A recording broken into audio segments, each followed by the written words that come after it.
umunyakuri, uhora uri umunyakuri, twakize cyangwa twakennye uri umunyakuri. Ntabwo ubeshya, ntabwo ubeshya, ntabwo ubeshya. Ntugereranywa n'umuntu n'umwe wa hano ku isi. Mu isi hari abantu bifura, hari abagizi ba neza, hari abantu bo kwizerwa, ariko bose urabasumba, uzuye kugira neza n'imbabazi.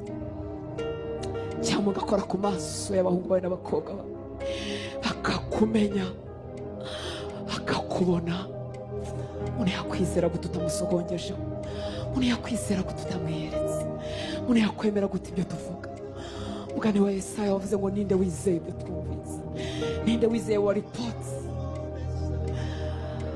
Ariko wowe wasanze mu icukiro, wowe wadusanze mu byaha ukatwiyereka, n'ukuri uziyereka abahungu n'abakobwa, kuko utarobanura ko butoni, kuko utabeshya. Data umugisha ubwoko bwawe, ubiyereke, ubahindura abadasubira inyuma, ubahindura abadacogora, ubahindura abaguhanga amaso. Abashyize amaso ku bantu, ubahindukize kubw'imbabazi zawe, wongere ubireherezeho. Abashyize amaso ku bibariza, wongere ubahekura amaso no kureba wowe. Abari bagezeho bakwita umuhemu kubwo kunanirwa, wongere ubegure kubw'imbabazi zawe zitarondoreka.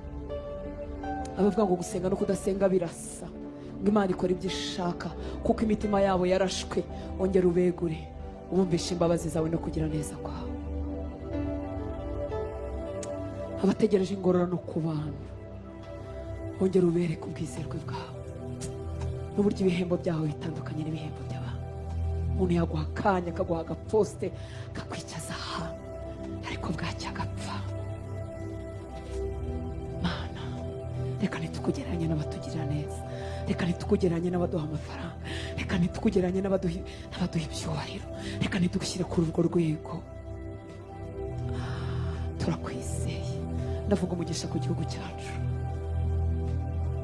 iki gihugu giha umugisha, iki gihugu giha amahoro, iki gihugu kiyoborwe nawe. Tugusabye imbabazi ku byaha byose dukorera kuri ubu butaka, tubabarire, tugirire imbabazi, tubabarire Mwami. Duhagaze mu cyuho cya bene wacu, tugusaba imbabazi. Uwo twaba twarenganyirije kuri ubu butaka, ubusambanyi bukorerwa ku butaka bw'u Rwanda, ibyaha byose no kugusuzugura no kugutera umugongo, kwimuka izindi mana zitari Imana y'ukuri, si umwami wacu Yesu Kristo, utubabarire, turebere mu mbabazi zawe.